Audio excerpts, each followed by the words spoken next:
Hello everyone, आज मैं आपके लिए एक्सप्लेन करूंगी द लेजेंड ऑफ स्काईलॉर्ड का एपिसोड नंबर 16। तो जैसा कि लास्ट एपिसोड में हमने देखा था कि स्काईलॉर्ड टियानलिंग हब को हासिल करने के लिए 3 कल्टिवेटर्स का मुकाबला करते हैं, जो कि बहुत ही एंशिएंट शैडो किलर क्लैन के मेंबर थे। उन्होंने हब के 3 बॉक्स बना लिए ताकि स्काईलॉर्ड आसानी से वो हब हासिल ही ना कर पाए। स्काईलॉर्ड ने एक बंदे से निपट कर दूसरे बंदे से टियानलिंग ग्रास को हासिल करने की कोशिश कर रहे थे। तभी वो बंदा उन्हें बताता है कि मैं शैडो किलर क्लैन से बिलोंग करता हूँ, इसलिए तुम मुझे इतनी आसानी से हरा नहीं सकते। अब आगे तो ओपनिंग सीन में हम देखते हैं कि ग्रैनी एक कल्टीवेटर के पीछे पड़ी थी। वो कहने लगी कि जल्दी से वो ग्रास का डिब्बा मेरे हवाले कर दो, मगर तभी उस बंदी ने ग्रैनी पर पॉइजन से अटैक कर दिया। ग्रैनी तो उस पॉइजन को देखकर काफी ज्यादा सरप्राइज हो गई। वो कह रही थी कि तुम तो स्पिरिचुअल शैडो किलर क्लैन के मेंबर हो, जो 100 सालों पहले ही गायब हो गया था। मैं जानती हूँ कि तुम्हारा क्लैन सभी रेल्म में एक रेयर ट्रेजर की तलाश कर रहा था, मगर मुझे कभी लगा नहीं था कि तुम वापिस आओगे। खैर चलो, अच्छी बच्ची बनकर जल्दी से वो बॉक्स मेरे हवाले कर दो, क्योंकि तुम्हारा वो यूनिक पॉइजन मुझ पर कोई असर नहीं करेगा।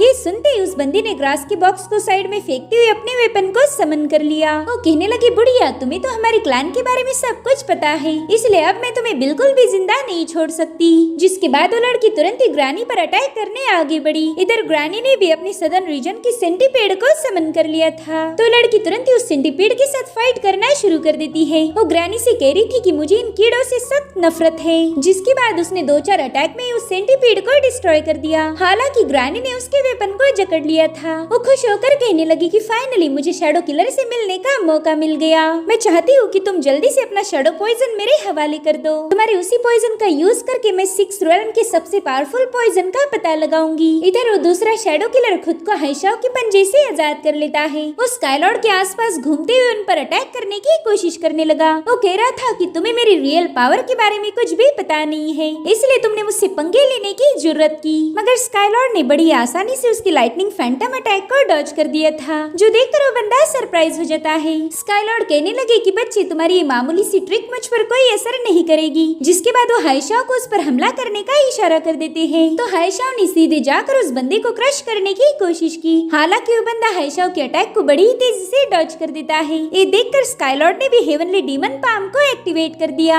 जिसके बाद उस बंदे को कैप्चर करने की कोशिश करने लगे, लेकिन वो बंदा हेवनली डीमन पाम से भी बच जाता है। वो कहने लगा, स्काईलॉर्ड मैंने तुम्हारे बारे में काफी सारे रूमर्स सुन रखे हैं। लोगों का मानना है कि तुम अपर रेल्म के सुप्रीम लॉर्ड हो। और उतने में हाइशाओ सीधा उस बंदे पर अटैक करने के लिए आगे बढ़ता है। तो उस बंदे ने तुरंत ही अपने पावरफुल शैडो पॉइजन का यूज करते हुए हाइशाओ पर एक जबरदस्त अटैक कर दिया, जिससे हाइशाओ घायल होकर काफी पीछे जाकर पटक गया था। जिसके बाद वो बंदा बड़ी तेजी से स्काईलॉर्ड के आसपास घूमने लगा। वो कह रहा था कि तुम मुझे कभी हरा नहीं सकते, क्योंकि हमारे शैडो किलर का खास वेपन है स्पीड। हमारी स्पीड को कोई भी बीट नहीं कर सकता। वहीं पर स्काईलॉर्ड बड़ी आसानी से उसके सारे अटैक को डॉज कर रहे थे। वो कहने लगे, बच्चे तुम में तो काफी ज्यादा मिसअंडरस्टैंडिंग है। अभी तक मैंने तुम पर हमला नहीं किया, इसका मतलब ये तो नहीं कि मैं तुम्हें जिंदा छोड़ दूंगा। जिसके बाद वो तुरंत ही अपना पाव पटकते हुए समय को फ्रीज कर देते हैं, जिसके चलते वो बंदा हवा में ही फ्लोट करने लगा। स्काईलॉर्ड कह रही थी, देखो तो मैंने तुम्हारी स्पीड को फ्रीज कर दिया। और तभी वो बंदा अपनी सारी ताकत लगाते हुए फ्रीजिंग मोड से बाहर आ जाता है। जब उसने स्काईलॉर्ड पर हमला किया था, उसमें उसकी सोड भी ब्रेक हो गई। तो तुरंत ही उन सभी पीसेस को जोड़ते हुए अपनी सोड को रिपेयर कर लेता है। वो स्काईलॉर्ड से कह रहा था कि जल्दी से अपनी मूव का यूज करो, वरना मेरे हाथों मारे जाओगी। जिसके बाद वो स्काईलॉर्ड के आसपास घूमते हुए बड़ी तेजी से उन पर अटैक करने के लिए आगे बढ़ता है। लेकिन स्काईलॉर्ड समय रहते साइड में हट चुके थे,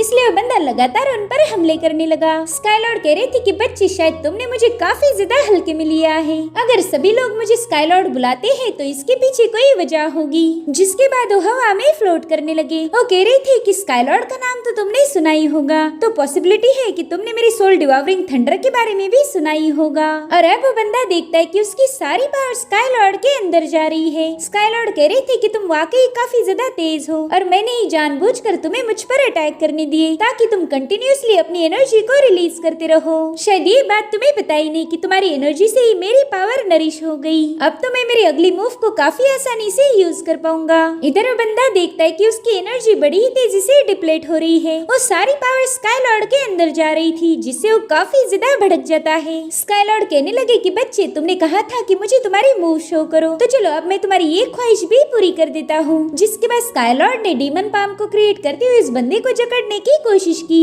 उन विशाल डीमन पाम्स को देखकर तो उस बंदे की हालत खराब हो गई। अब वो पाम उसे जकड़ पाए इससे पहले वो हवा में जंप लगा देता है। उसे तो कुछ भी समझ नहीं आ रहा था कि आखिर वो स्काईलॉर्ड का मुकाबला कैसे करेगा। और तभी पीछे से हाइशाओ ने उस पर अटैक कर दिया, जिसके चलते वो बंदा घायल होकर धड़ाम से जमीन पर गिर जाता है। अब वो जैसे तैसे उठ ही रहा था कि तभी स्काईलॉर्ड पीछे से आकर सीधा उसे दबोच लेते हैं। वो बंदा स्काईलॉर्ड के हाथों से बुरी तरह से तड़प रहा था। तो स्काईलॉर्ड उससे कहते कि बच्चे, अब फड़फड़ाना बंद कर दो। मैं जानता हूँ कि टियानलिंग ग्रास तुम्हारे पास नहीं है, तो बताओ जल्दी से वो कहाँ पर है। वो जोर जोर से हंसते हुए कहने लगा कि स्काईलॉर्ड, टियानलिंग ग्रास तुम्हें कभी नहीं मिलेगी। ये सुनकर स्काईलॉर्ड ने गुस्से में आकर उसे जमीन पर पटक दिया। वो कहने लगे कि शायद तुम एक पपेट हो, तुम यहाँ पर मेरे साथ फाइट करके बस मेरा वक्त जाया कर रहे थे ताकि तुम्हारे साथ ही तब तक टियानलिंग ग्रास लेकर यहाँ से दूसरी तरफ हम देखती कि ग्रानी अभी भी उस बंदे के साथ फाइट कर रही थी। वो कहती कि जल्दी से वो अब मेरे हवाले कर दो। तो उस बंदी ने अपने पॉइजन को रिलीज करना शुरू कर दिया, जिससे ग्रानी को पीछे हटना पड़ता है। जिसके बाद वो ग्रानी पर ढेर सारे पॉइजनस अटैक करने की कोशिश कर रही थी। हालांकि ग्रानी यहाँ से वहाँ मूव होते हुए उसके अटैक से बचने लगी। मीनवाइल ग्रानी पर कुछ पॉइजन गिर जाता है, जिसके चलते वो घायल हो गई थी। इधर वो बंदी ग्रानी को उकसाने के लिए कहने लगी कि बुढ़िया, आप मान भी जाओ, तुम मेरी अपोनेंट नहीं हो सकती। तो ग्रानी ने तुरंत ही अपने कई सारे सेंटीपीड्स को समन कर लिया, जिन्हें देखकर वो बंदी काफी ज्यादा डर जाती है। अब वो सभी सेंटीपीड्स उस पर हमला कर रहे थे। उन्होंने उसके आसपास एक घेरा बना लिया था, जिसे ब्रेक करने के लिए वो लड़की उस पर मल्टीपल स्लैश अटैक करना शुरू कर देती है। जिसके बाद उसने अपनी एक्सट्रीम पावर का यूज करते हुए उन सभी सेंटीपीड्स को एक ही अटैक में डिस्ट्रॉय कर दिया।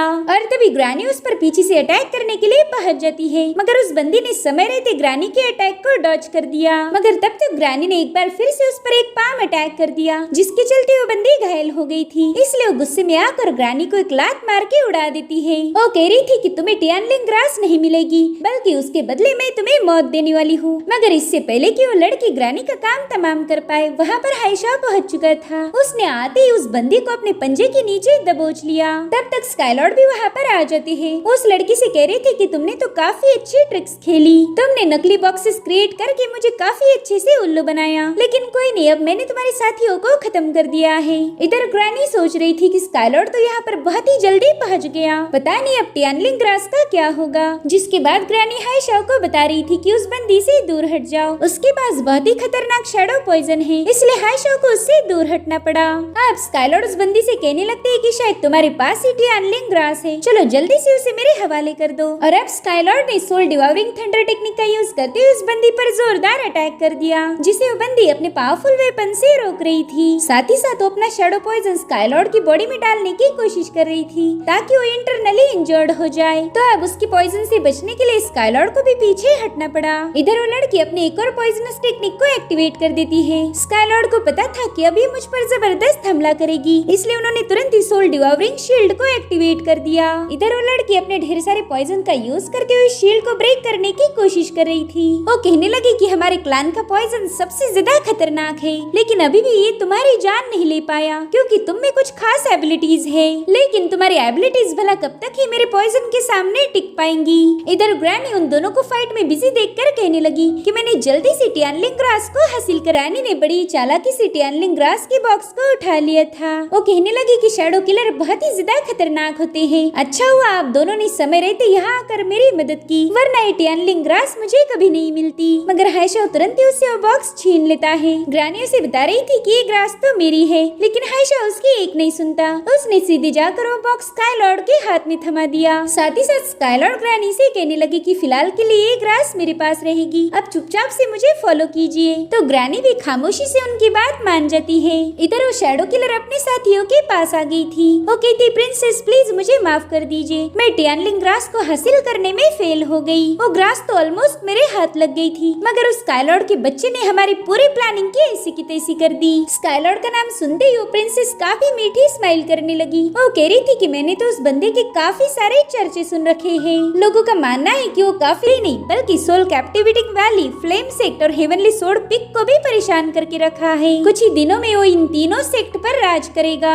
तो प्रिंसेस कहने लगी कि ये तीनों सेक्ट बेकार है, अगर स्काईलॉर्ड उन पर कंट्रोल भी करता है तो उसे करने दो, हम फिलहाल स्काईलॉर्ड के साथ कोई पंगे नहीं लेंगे। ये सुनकर तो वो बंदी बंदी काफी ज्यादा शॉक हो गई और तभी वहाँ पर एक बहुत बड़ा डीमन पहुँच जाता है जो कि प्रिंसेस को अपने कंधे पर बिठा रहा था। अब प्रिंसेस अपने लोगों को समझाने लगी कि जंग में उन्हीं लोगों का फायदा होता है जो बैटल ग्राउंड में सबसे आखिर में आए। स्काईलॉर्ड को सभी लोगों से अकेले ही फाइट करने दो, हम तो बस तमाशा देखेंगे। जिसके बाद वो जायंट प्रिंसेस को लेकर वहाँ से रवाना हो जाता है। इधर वो बंदी सोचने लगी कि हमारी प्रिंसेस बहुत ज्यादा यंग है मगर इनके दाव पेच काफी ज्यादा अच्छे होते हैं। मुझे पूरा यकीन है कि सिर्फ यही शैडो किलर क्लैन को उसकी पुरानी ग्लोरी वापस दिलाएगी। वही दूसरी तरफ हम देखते जल्दी से टियानलिंग ग्रास को मेरे पास लेकर आओ, मगर तभी ये लोग देखते कि टियानलिंग ग्रास का बॉक्स दोबारा से गायब हो गया, जो देखकर तो यंग मास्टर काफी ज्यादा घबरा गया था। वो कहता है कि इसी जगह पर मैंने वो बॉक्स रखा था, तो ऐसे ही अचानक से गायब कैसे हो सकता। स्काईलॉर्ड कहते अच्छा तो ये काम उन लोगों का है। दरअसल उस ग्रास का बॉक्स उन 3 नाटे कल्टीवेटर के पास था। वो खुश होकर कहने लगे कि इस दुनिया में ऐसी कोई चीज नहीं जिसे हम चुरा न पाए, बस अब हमें टियानियन सिटी से जल्दी से बाहर जाना होगा। मगर उन्हें भागते हुए अचानक से ही ब्रेक लगानी पड़े क्योंकि उनके सामने दीवार पर एक साया था। फिर ये कोई और नहीं बल्कि हैशाव है। वो इन तीनों को डराने की कोशिश कर रहा था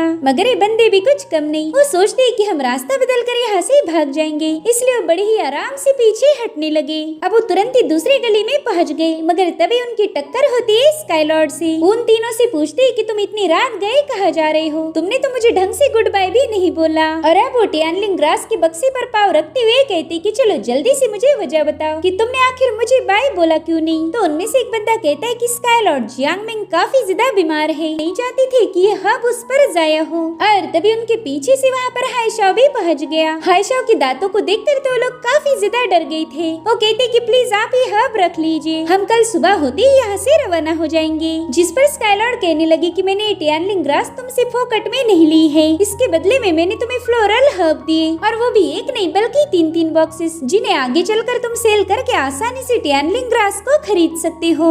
मगर फिर भी तुम तीनों नमूनों ने मुझे धोखा दिया। जिसके बाद वो अपनी हेवनली डीमन पाम पर उन तीनों को उठा लेते हैं। इधर वो बेचारे तो डर के मारे बुरी तरह से कांप रहे थे। स्काईलॉर्ड कहता है कि शायद तुम लोगों को पता ही नहीं कि मैं तुम्हारे साथ क्या कर सकता हूँ। जिस पर वो कहते हैं कि प्लीज हमें माफ कर दीजिए, अब आइंदा से हम कभी चोरी नहीं करेंगे। अब अगले सीन में हम देखते हैं कि सभी लोग जियांगमिंग की हील होने का इंतजार कर रहे थे। वो तीनों बंदे डोर की गैप से बस ग्रैनी पर नजर रखे हुए थे ताकि जियांगमिंग का इलाज होते ही वो बची कुची हब को अपने कब्जे में ले पाए। वो ग्रैनी के हाथ उस पर बिल्कुल भी पड़ने नहीं देना चाहते थे। वहीं पर ग्रैनी ने टियानलिंग ग्रास को बाहर निकाल लिया था। उसकी डिवाइन लाइट को देखकर तो ग्रैनी काफी ज्यादा खुश हो जाती है। वो कह रही थी कि इस ग्रास में तो हेवन की होली लाइट रिलीज हो रही है। जिसके बाद वो कहती कि जाकर इस बच्ची को हील करो। इस हीलिंग प्रोसेस में तो पूरी की पूरी रात लग गई, जिस वजह से स्काईलॉर्ड को छोड़कर बाकी के सभी लोग वहीं पर सो गए थे। यंग मास्टर तो सीधे उड़ाओ की गोद में खराटे मार रहा था और उसी वक्त स्काईलॉर्ड को जियांगमिंग की आवाज आई। वो उन्हें शाओचेन कह के पुकार रही थी। तो स्काईलॉर्ड ने बड़ी ही तेजी से दरवाजा खोलकर वो जियांगमिंग के पास चले गए। इधर जियांगमिंग इमोशनल होकर स्काईलॉर्ड का हाथ पकड़ लेती है। वो कह रही थी कि शाओचेन मैंने आपको काफी ज्यादा मिस किया, मगर वो देखती कि वो शाओचेन ना होकर स्काईलॉर्ड है, इसलिए वो डर के मारे तुरंत ही उठ के बैठ गई। इधर वो नाटे कल्टीवेटर कहने लगे कि वाकई टियानलिंग ग्रास तो कमाल की है।